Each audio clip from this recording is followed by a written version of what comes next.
What's up guys, welcome back to another video. Today we are gonna see what the best overclocks are for Starfield on the SteamDeck.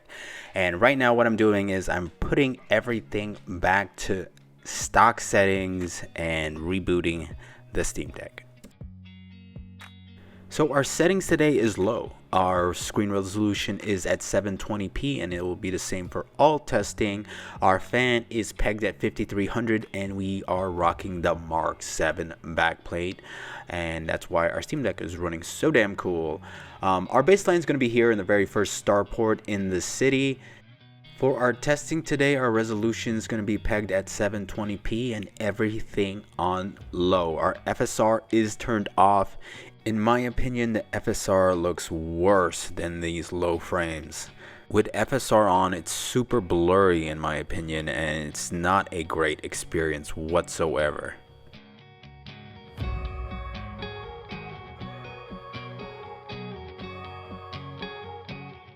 Right here, looking down the starport is where we're going to take our baseline, and we're going to be pegged here at 23 frames. Our temps are pretty cool. 49, 52, and that's all thanks to the Mark 7 backplate. And for those who do not know what the Mark 7 is, this is it. It is a custom 3D printed backplate that keeps your Steam Deck cooler. By far the coolest backplate on the market. I'm going to say that to the day I die. Get yours at DIYpuppy.net. On our second test, we're going to keep all the stock settings except increase the TDP to 20.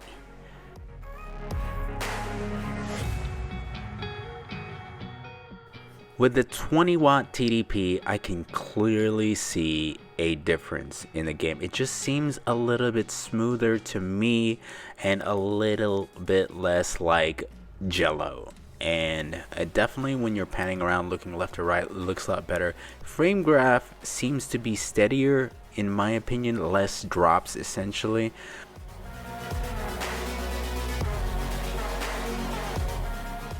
You'll notice our max frames are still pretty much the same, 23 frames per second, but our temperatures are slightly up than they were before. That's definitely from the overclock on the TDP. But overall, I think it looks a lot smoother with the 20 watt TDP increase.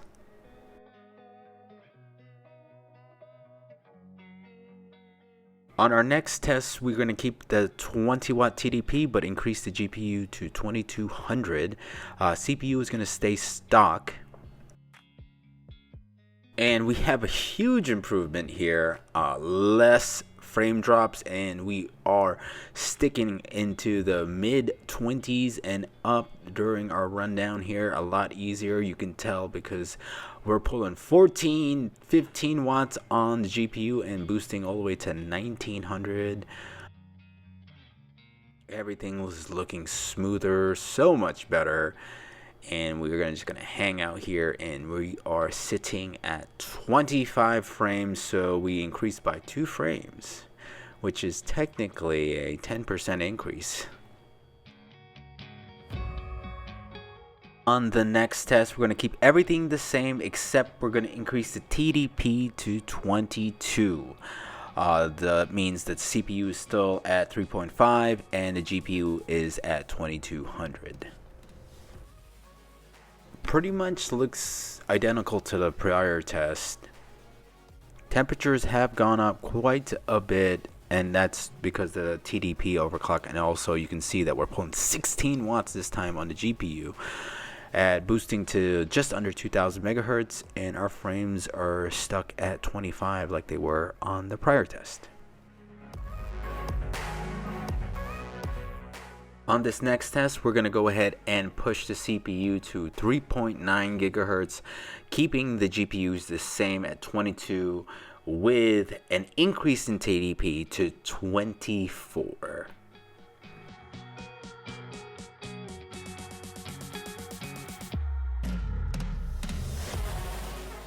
So by far the best performance we got, and you can tell because it just looks smoother, looks cleaner. You can already see that the frames are a lot higher as we run in town. No frame drops whatsoever in town. Everything looks nice and clean, but one thing you'll notice is that our system is running extremely warm. We're at 65 and 72 on the CPU, which is toasty, but you'll see our frames here is up to 26, which is a 15% increase from stock.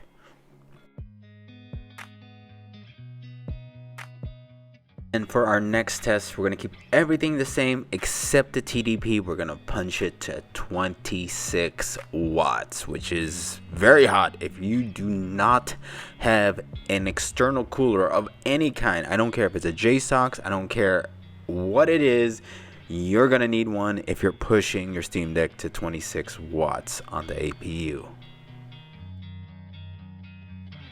And at 26 watt TDP, everything seems pretty much the same as before. It's really hard to tell the difference between this test at 26 and the last test at 24 watt TDP. Definitely way better in stock, that's for sure. But you'll notice our temperatures are a lot more toasty. We are creeping into the mid to high 70s and almost at 70 on the GPU. And our frames here, which is very interesting, we're peaking at 27 frames, which would technically be a 20% increase. But in a stock Steam Deck, this would be really tough to push. I could push this one to 28 easy because of the Mark 7 backplate, but anything above 24 watt TDP, your battery will drain even while plugged in. So I don't really see the point of going past 26 on the TDP.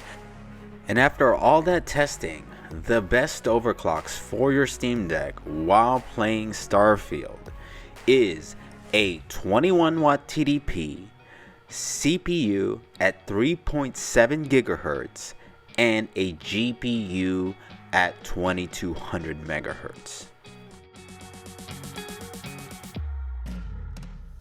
And the reason why I chose these numbers are because look at the temperature and look at the frames.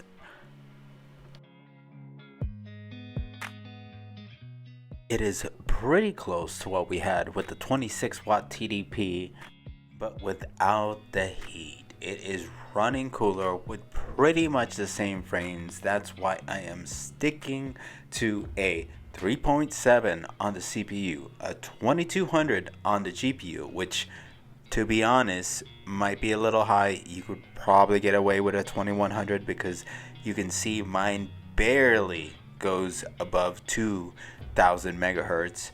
So keep that in mind. But the 21 TDP is key.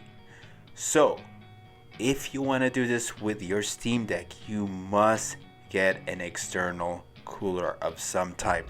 Not saying you need to get a Mark 7 or anything like that, but to push your Steam Deck to the limit to get an extra 15% in performance, you're going to need an external cooler, and you're going to need to push your CPU to 3.7, GPU to a minimum of 21 megahertz, and no less than a 21 TDP. Guys, thank you so much for watching this video. If you have any questions, comments, concerns, or a game you would like me to test on whether or not it's worth overclocking, please leave them in the comments below. But other than that, thank you for watching this video. I will catch you on the next one.